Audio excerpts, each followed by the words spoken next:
ओम शांति। आज 18 जुलाई 2023। साकार महावाक्य। मीठे बच्चे, तुम इस रूहानी यूनिवर्सिटी में आए हो बुद्धू से बुद्धिवान बनने। बुद्धिवान अर्थात पवित्र। पवित्र बनने की पढ़ाई तुम अभी पढ़ते हो। प्रश्न है, बुद्धिवान बच्चों की मुख्य निशानी सुनाओ। उत्तर है, बुद्धिवान बच्चे ज्ञान में सदा रमन करते रहेंगे। उन्हें मौलाई मस्ती चढ़ी हुई होगी। उनकी बुद्धि में सारे सृष्टि चक्र की नॉलेज रहती। नशा रहता कि हमारा बाबा हमारे लिए परमधाम से आया हुआ है। हम उनके साथ परमधाम में रहते थे। हमारा बाबा ज्ञान का सागर है। हम अभी मास्टर ज्ञान सागर बने हैं। हमें वह मुक्ति जीवन मुक्ति का वर्षा देने आए हैं। गीत बजा है, कौन आया मेरे मन के द्वारे। ओम शांति। जीव की आत्मा जानती है कि हमारा परमपिता परमात्मा हमको सम्मुख पढ़ा रहे हैं व राजयोग सिखला रहे हैं। तो जैसे कि यह ईश्वरीय यूनिवर्सिटी ठहरी। यूनिवर्सिटी इसको क्यों कहते हैं? ऐसे नहीं, और जो भी सब यूनिवर्सिटीज हैं वह यूनिवर्स के लिए है नहीं। जैसे विलायत में यूनिवर्सिटी है परंतु वहां है गोरे, तो काले लोगों को आने की अलाउ नहीं करते हैं, तो वह यूनिवर्स के लिए तो ठहरे नहीं, तो उनको यूनिवर्सिटी नहीं कहेंगे। यहाँ तुम बच्चे जानते हो यह सच्ची सच्ची ईश्वरीय यूनिवर्सिटी है, परंतु कोई भी समझ नहीं सकते हैं क्योंकि बुद्धू है। बुद्धू को बुद्धिवान बाप ही बनाते हैं। मनुष्य बुद्धिवान के आगे माथा झुकाते हैं। देवी देवताओं को, सन्यासियों आदि को माथा झुकाते हैं। सन्यासी पवित्र हैं तो जरूर बुद्धिवान ठहरे। पवित्रता को अच्छा मानते हैं। यह विकार ही मनुष्य को हैरान करते हैं। इसलिए पवित्र रहने वाले सन्यासियों को गृहस्थी लोग बुद्धिवान समझते हैं और उनके चरणों में झुकते हैं। बस सन्यासी लिबास देखा और छठ माथा झुकाएंगे। अभी तो उन्हों का मान कम हो गया है, इसलिए संभाल कर कदम उठाते हैं। आगे तो सन्यासियों को देख झट ऑफर करते थे, स्वामी जी हमारे घर पर चलो। अभी तो टू मच हो गए हैं और तमो प्रधान बन पड़े हैं, इसलिए जो बहुत नामी ग्रामी हैं उनका ही मान होता है। बड़े आदमी भी उनको माथा झुकाते हैं। क्यों? पढ़े लिखे तो सन्यासियों से भी जास्ती है, परंतु वह पवित्र है, सन्यास किया है, इसलिए बुद्धिवान माने जाते हैं। अभी तुम बुद्धिवान बनते हो। तुम अभी रचयिता और रचना के आदि मध्य अंत को जानते हो, परंतु तुम्हारे में भी सभी को इतना नशा नहीं है। नशा चढ़ने में भी टाइम बहुत लगता है। पूरा नशा तो अंत में ही रहता है।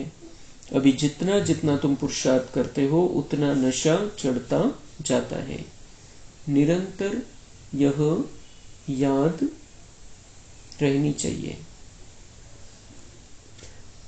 हम आत्माओं का बाप परमात्मा आया हुआ है, हमको पढ़ा रहे हैं विश्व का मालिक बनाने।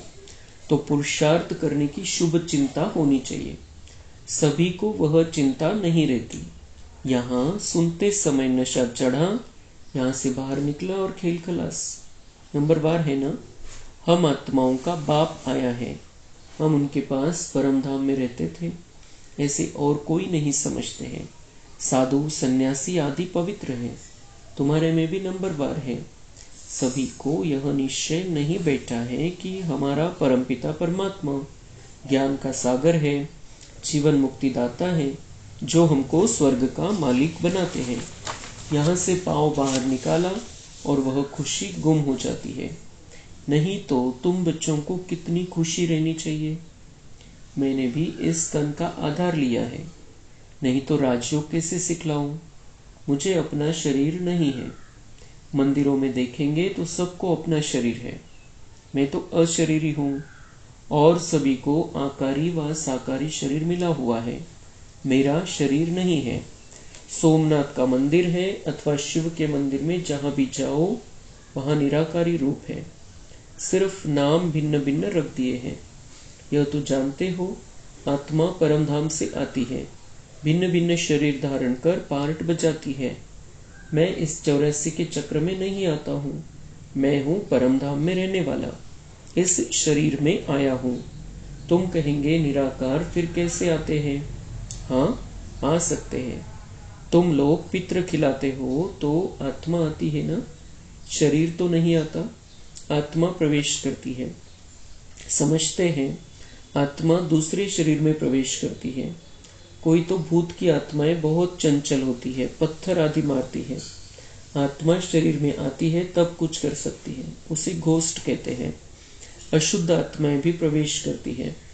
तुम बच्चों को अनुभव है कि कैसे अशुद्ध आत्माएं भटकती हैं जब तक उनको अपना शरीर मिले। शुद्ध आत्माएं भी आती है, यह भी ड्रामा में नूंद है। जो कुछ पास हुआ ड्रामा का खेल है। बाप समझाते हैं, मैं आकर साधारण बूढ़े तन में प्रवेश करता हूँ।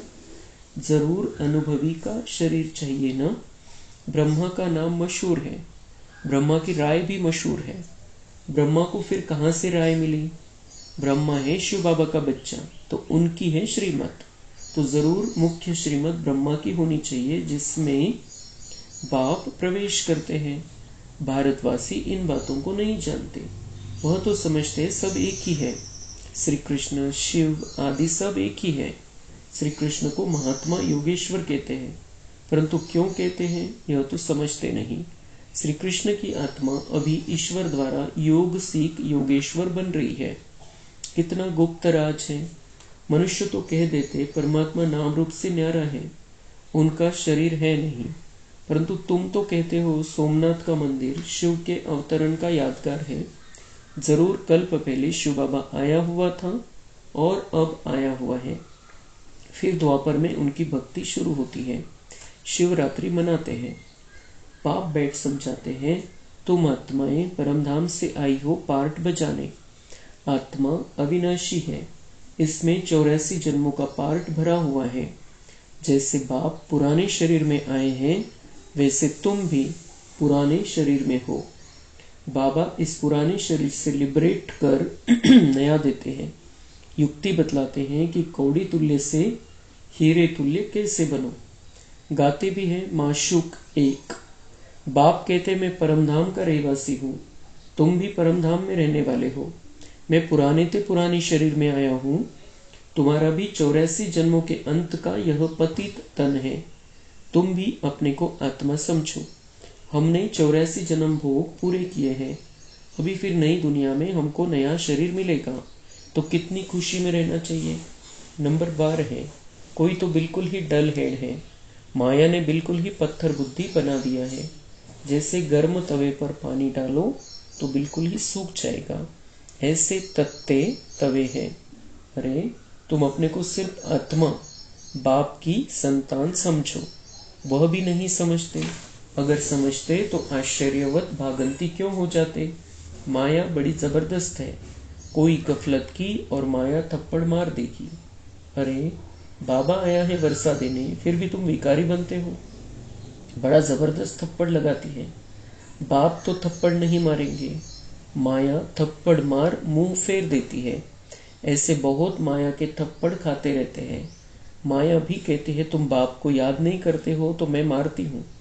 माया को हुक्म मिला हुआ है, बुद्धिहीन को बुद्धिमान बनाना है, तो क्यों नहीं सर्विस करते हो। क्या अब तक माया के मोचरे खाते रहना है। बहुत मोचरा खाते रहते हैं, कोई को क्रोध का, कोई को मोह का मोचरा। बाप कहते हैं तुम सब कुछ सरेंडर कर ट्रस्टी हो रहो। विकार भी दान में दिया, फिर काम में क्यों लाते हो। विकारों का तो कोई रूप नहीं है। धन के लिए कहेंगे ट्रस्टी हो रहो, फल काम में लगाना, परंतु बहुत संभाल से, बाप की श्रीमत से।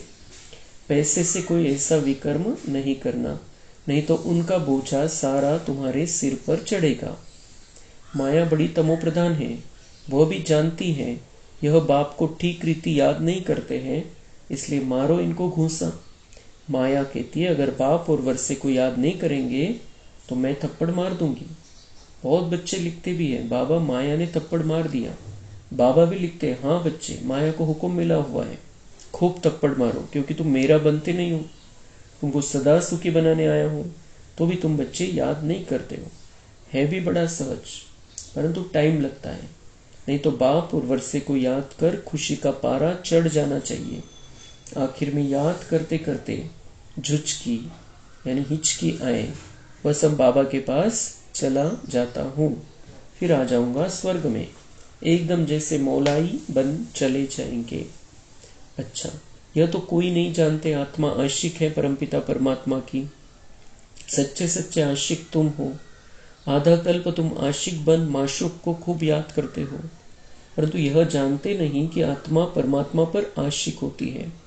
वह तो कह देते आत्मा सो परमात्मा, परमात्मा सो आत्मा। यहाँ तो बहुत फर्क है। तुम जानते हो परमात्मा है माशूक, वह पवित्र सोल हमको कितना खूबसूरत बनाती है। हम आत्मा गंदी बनने से जेवर भी गंदे बन पड़े हैं। बाबा आए हैं फिर गोरा बनाने, फिर शरीर भी गोल्डन एजेड मिलेगा। खाद सोने में डालते हैं ना। अब देखो, यह मंदिर है आदिदेव का, उनका नाम कोई ने महावीर रख दिया, अर्थ कुछ नहीं जानते। हनुमान को भी महावीर कह देते हैं। अब कहाँ हनुमान, कहाँ फिर आदिदेव को भी महावीर कह देते। जैनी महाराज मुनि ने जो कुछ कहा वह चल पड़ा। आजकल तो रिद्धि सिद्धि भी बहुत हो पड़ी है। यह बाबा सबको जानते हैं, बहुत मेहनत करते हैं, हाथ से केसर निकालते हैं। मनुष्य समझते बस कमाल है, झट फॉलोअर्स बन जाते हैं। रिद्धि सिद्धि वालों के तो ढेर फॉलोअर्स हैं। यहाँ तो वह बात नहीं है। बाबा कहते हैं, मैं 5000 वर्ष पहले मौफिक आया हूँ, ऐसे कोई कह न सके। बच्चे कहते हैं, बाबा 5000 वर्ष पहले हम आए थे, आपसे स्वर्ग का वर्षा पाया था। अब फिर परमपिता परमात्मा शिव के बच्चे आकर बने हैं इस ब्रह्मा द्वारा। दुनिया है कलयुग में। कलयुग में ब्राह्मण कहाँ से आए? ब्राह्मण तो संगम पर चाहिए, पैर और चोटी संगम हुआ ना। शूद्र और ब्राह्मण का संगम, शूद्र से फिर ब्राह्मण बनते हैं। यह 84 का चक्र तो कोई नहीं जानते।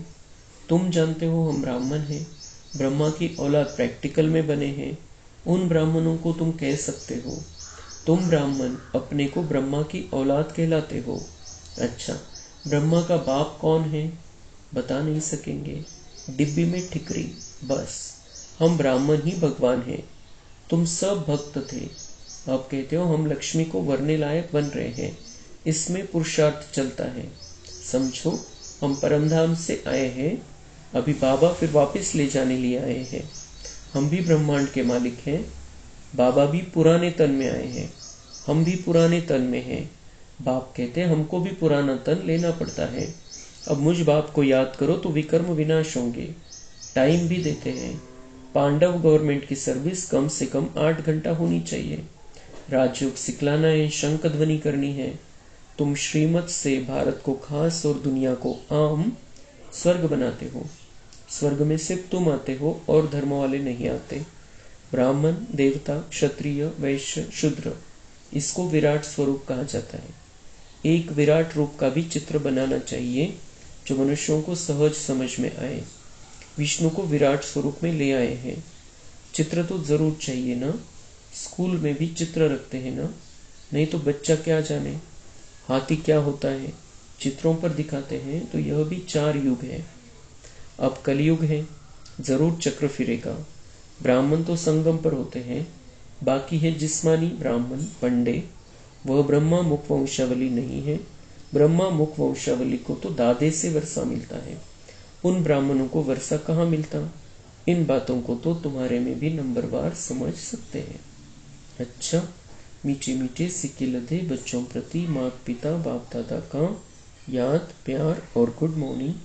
रूहानी बाप की रूहानी बच्चों को नमस्ते। हम रूहानी बच्चों की रूहानी बाप दादा को याद प्यार गुड मॉर्निंग नमस्ते।